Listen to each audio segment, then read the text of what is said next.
Hello दोस्तों, स्वागत है आप सभी का। आज हम चर्चा करेंगे, ये हमारी चर्चा रहने वाली है प्रोफेशन को लेकर। जॉब के अंदर आने वाले चैलेंजेस जो होते हैं वो कैसे दिखाई देते हैं, और साथ ही साथ कई बार ऐसा भी होता है दशाएं तो अच्छी चल रही हैं लेकिन जो फल हमको मिलने चाहिए उसमें अड़चनें या बाधाएं देखने को मिलती है। कुछ ऐसे इस कुंडली के अंदर हो रहा है। ये जो पहला वाला चार्ट है ये तो हमारे लिए लग्न कुंडली हो जाएगी, इसे हम मानते हैं D1। और दूसरा जो है ये हमारे पास D10 है, दशम शाखा, जिससे कि हम प्रोफेशन के बारे में बात करते हैं। मेक श्योर कर लूँ कि जो प्रोफेशन का चार्ट था उसमें लगन जो आ रहा था 3 नंबर से था, लेकिन हमने इसको राशि तुल्य लगन के बराबर पे लेकर आके एनालिसिस शुरू किया। सबसे पहले दशा के लिहाज से देखा जाए तो शनि की महादशा, बुध की अंतरदशा है, और वृषभ लगन के लिए शनि भाग्येश भी हैं और कर्मेश भी हैं। साथ साथ बुध जो है वो पंचमेश भी है और सेकंड हाउस के स्वामी भी है। इस लिहाज से देखा जाए तो महादशा और अंतरदशा शुभ ग्रहों की चल रही है। पॉजिटिव रिजल्ट्स की उम्मीद ज़्यादा होगी। लेकिन एक बात और ध्यान दीजिए, इस समय जिनकी दशाएं चल रही हैं उनके साथ शनि के साथ गुरु बैठा हुआ है, जो कि इस लगन के लिए अष्टम और 11th लॉर्ड है। इसका मतलब है कहीं ना कहीं लाभ वृद्धि की कोशिश तो करेगा, लेकिन चीज़ों में एकांतवास, अकेलापन या फिर देरियां करेगा, क्योंकि गुरु अष्टमेश प्रभाव को नहीं छोड़ने वाला। और यहाँ पे हम कहेंगे कि हमारा जो दशमेश और नवमेश है वो कहीं ना कहीं अष्टमेश के साथ संबंध बनाकर चीज़ों में थोड़ा सा चुनौतियां महसूस करेगा। 8th लॉर्ड जो है वो 9th के लिए अगर देखेंगे तो 12वें का स्वामी है, इसलिए यहाँ पर ये जो चिंता वाली बातें रहेंगी वो थोड़ी बहुत तो अपने साथ कैरी करेगा ही करेगा। दशा के ऊपर इसका प्रभाव पड़ना ही पड़ना है, क्योंकि एनर्जी का ट्रांसफर जो होगा वो गुरु से शनि की तरफ होगा। नैसर्गिक शुभ से जो होता है वहाँ से थोड़ा कम शुभ की तरफ होता है। अशुभ नहीं कह रहा हूँ, कम शुभ की तरफ होता है। तो नैसर्गिक रूप से देखें तो ट्रांसफर ऑफ एनर्जी हो रही है वो जुपिटर से सैटर्न को हो रही है। अष्टम की ऊर्जा और आपकी 11वें की ऊर्जा वो शनि की तरफ जा रही है। इसका प्रभाव दशम और नवम भाव के ऊपर कहा जा सकता है। दूसरी चीज़, यहाँ पर जो है मंगल को देखें तो मंगल जो है वो 12वें का और सप्तम का स्वामी है, न्यूट्रल प्लेनेट है, लेकिन बुध का इतना मित्र नहीं है। तो यहाँ पर बुध भी जो है वो मंगल से पीड़ित अवस्था में है। तो महादशा का स्वामी और अंतरदशा के स्वामी दोनों की स्थिति को हम कहें तो वो थोड़े से कहीं ना कहीं पीड़ित अवस्था में है। इसका मतलब है दशाएं जो हैं वो चुनौतियों के बाद ही फल करती हुई नजर आएंगी। तीसरा एनालिसिस, शनि और बुध के बीच में तो वैसे राशि परिवर्तन है, इसलिए किसी प्रकार की पद प्रतिष्ठा की प्राप्ति जो है वो शनि की दशा के अंदर या आगे जाके बुध की दशा के अंदर संभव है, पहली चीज़। दूसरी चीज़ ये कि यहाँ पर इनके बीच का जो रिश्ता बन रहा है, जिनके बीच में ये परिवर्तन हुआ है, वो कहीं ना कहीं 6-8 के संबंध में है, यानी कि चीज़ों में संघर्ष का होना और विलंब का होना, ये यहाँ पर साफ साफ समझ में आता है। तो इसका अर्थ ये हुआ कि दशाएं तो भले शुभ हैं या शुभ भावपतियों की दशाएं हैं, लेकिन अगर वो पीड़ित हो रहे हैं, प्रभावित हो रहे हैं दूसरे ग्रहों से, तो वो रिजल्ट्स देखने को मिलेगा। अगर उनके आपस में बैठने में 2-12 का संबंध है, 6-8 का संबंध है, इस तरह की परिस्थितियां हैं, तो चीज़ों में विलंब आना निश्चित है। यहाँ पे हमने मंगल को मार्क किया है क्योंकि जो 10th हाउस था उस 10th हाउस का नक्षत्र स्वामी मंगल आ रहा था। अब मंगल जो है वो नक्षत्र स्वामी है दशम का, और उसका रिश्ता उसके स्वामी शनि के साथ अगर देखें तो वो 6-8 का हो रहा है, या फिर परिवर्तन के बाद देखेंगे तो शनि दशम में आ जाएगा तो 7 बैठ जाएगा। मंगल शनि 7 बैठ जाए या 6-8 होकर बैठे, दोनों ही परिस्थितियों के अंदर वो थोड़ा सा चुनौतियां, संघर्ष दिखाएंगे, क्योंकि मंगल जहाँ उग्रता का प्रतीक है वहीं पर शनि चीज़ों को स्लोली करने का प्रतीक है। एक अगर अग्नि तत्व है तो एक जो है वो उस हिसाब से ठंडा तत्व है तो वायु के साथ, लेकिन एक हॉट है तो एक कोल्ड है। तो ये वाली परिस्थिति अवमन जो है प्रोफेशन के अंदर बनती हुई नजर आएगी। ये तो हुआ मेन, अभी हमने लगन कुंडली से देखा। अब हम इसको थोड़ा दशमांश के अंदर, और वो भी किस हिसाब से इसी राशि के सामान्य करके उसको देखने की कोशिश करते हैं। तो हम यहाँ पे देखते हैं कि शनि की मौजूदगी जो है वो 6ठे भाव के अंदर है, उच्च राशि अवस्था में दिख रहे हैं, सूर्य से दृष्ट गुरु के साथ। गुरु का साथ फिर से वही स्थिति बनेगी, क्योंकि मैं जब इसको इस लगन के साथ कनेक्ट कर रहा हूँ तो अष्टम और 11th लॉर्ड है गुरु, उसके साथ शनि का संबंध है, जो यहाँ पर था वो यहाँ पर भी दोबारा से रिपीट कर रहा है, यानी काफ़ी स्ट्रॉन्ग संबंध है, और प्रोफेशन के ऊपर इसका असर आवश्यक रूप से आएगा। यहाँ पे फिर हम अगर देखते हैं तो दशम भाव के अंदर केतु की मौजूदगी है। केतु की मौजूदगी है, इसका मतलब है कि काम तो होंगे, स्टेटस तो होंगे, लेकिन कहीं ना कहीं यहाँ पर ये बुध मंगल के साथ साथ एक प्रभाव किसी न किसी रूप में केतु का दिखाई देगा। अगर केतु का प्रभाव दिखाई दे रहा है तो हम क्या कह सकते हैं, चीज़ों के अंदर या तो बारीकी की तरफ बढ़ेंगे या उसमें से हमारे लगाव में कमी आने लगेगी।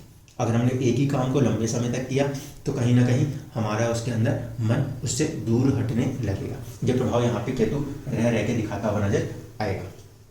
राहु की मौजूदगी चौथे भाव में है, जो कि हमेशा मन के अंदर एक एंजाइटी को बना के रखेगी ही रखेगी। ये दशा हो या दशा ना हो, उस परिस्थिति में भी ये रिजल्ट तो हमको देखने को मिलेंगे ही मिलेंगे।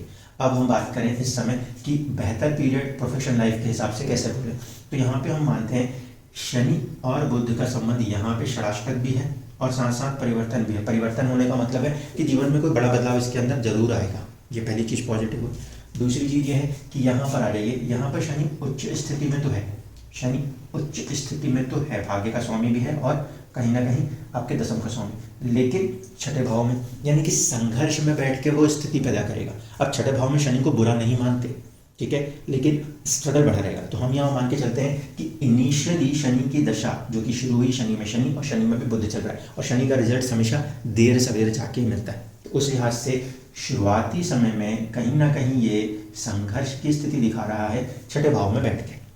इसके साथ साथ बुध को देखें तो बुध यहाँ पर दिशा बल तो ले रहा है, माइंड काम तो करेगा, परिस्थितियाँ फेवर में आने की कोशिश तो करेंगी, लेकिन किस हिसाब से करेंगी। शनि के लिहाज से देखा जाए तो यहाँ पर भी ये संबंध जो है वो कहीं ना कहीं 8 और 6 का है, 8 और 6 का।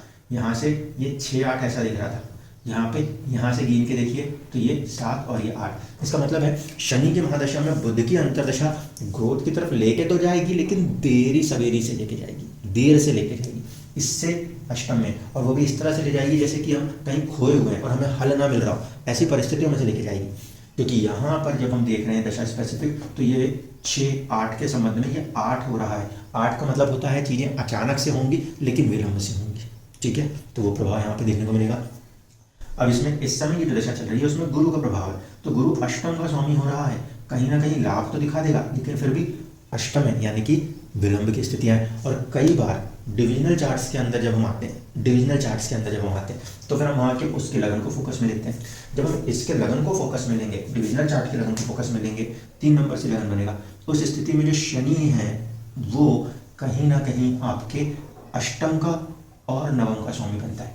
3 नंबर यानी कि मिथुन लगन की स्थिति को देखें तो शनि खुद अष्टम का और नवम का स्वामी बनता है। इसका मतलब ये हुआ कि शनि नेचुरली जो उसमें डिविजनल चार्ट आया है उसमें अष्टम के प्रभाव को भी मिक्स कर रहा है, और जब वो उसमें अष्टम के प्रभाव को मिक्स करेगा तो ऐसी कंडीशन में चीज़ें या तो विलंब होती हैं या फिर कई बार हमारा मन नहीं लगता। वो चीज़ें दिखाता है कि हम वहाँ से दूर हट रहे हैं। जब भी किसी भी डिविजनल चार्ट में अष्टम का स्वामी चल रहा होता है तो उस पर्टिकुलर डिविजनल चार्ट्स के रिलेटेड चीज़ों में किसी न किसी प्रकार के संघर्षों को, चुनौतियों को दिखाता है। तो शनि की जो दशा चलेगी, शनि की वो दशा कहीं ना कहीं उस डिविजनल चार्ट के हिसाब से चुनौतियां उत्पन्न करती रहेंगी। ये पूरी मैं महादशा के लिए कह रहा हूँ, ये आज या कल के लिए नहीं कह रहा। शनि की पूरी महादशा जो रहेगी वो एक तरफ से भाग्य का समर्थन भी देगी और दूसरी तरफ से वहाँ पर चीज़ों में विलंब या उससे मन को हटाने की परिस्थितियाँ भी पैदा करेगी ही करेगी। लेकिन इस पर्टिकुलर को जब हम इस राशि तुल्य के हिसाब से देख के बोलते हैं कि हमारी दशाएं तो इसके भाव से चलेंगी, तो उस परिस्थिति में हम देखें शनि की यहाँ पर नवम और दसम के प्रभाव की स्थिति हमें सपोर्ट करेगी। लेकिन फिर वही बात है, जब यह गुरु का प्रभाव इसके अंदर आ रहा है तब ये कहीं ना कहीं चीज़ों को विलंब कर रहा है, वहाँ से ऐसी परिस्थितियों को उत्पन्न करेगा जिसमें हम कह सकते हैं हमें ह्यूमिलिएशन महसूस हो जाए। कारण ये D10 है, तो D10 में जब 8 चलता है तो आपको अकेले रखने की कोशिश कर रहा है। अकेले रखना मतलब आप जब लोगों के साथ कनेक्ट होने की कोशिश कर रहे हो वहाँ पे ऐसी परिस्थितियाँ उत्पन्न करे कि वहाँ से आप अपने आप को दूर हटाने लगे। तो वो स्थिति अमूमन यहाँ पर इस समय दिखाई देती है। और तकरीबन जनवरी के बाद जाके जब दशा बदलेगी, शनि में बुध में फिर शनि आएगा, तब भी शनि बुध शनि 6-8 के संबंधों के साथ ये चीज़ें चल रही होंगी।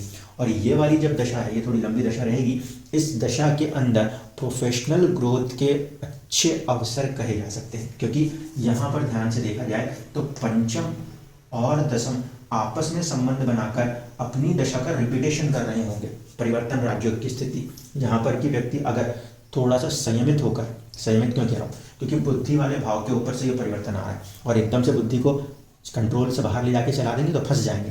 अगर प्रॉपर तरीके से माइंड को यहाँ पर यूज़ करते हैं, यूटिलाइज करते हैं, तो अभी आने वाली जो समय रहेगी उसके अंदर ये स्थिति अमूमन इसको ग्रोथ देती नजर आएगी, क्योंकि यहाँ पर बुध पंचम का स्वामी है और शनि नवम का स्वामी है। नवम और पंचम दोनों चल रहे हैं और दोनों स्ट्रॉन्ग पोजीशंस के साथ चल रहे हैं।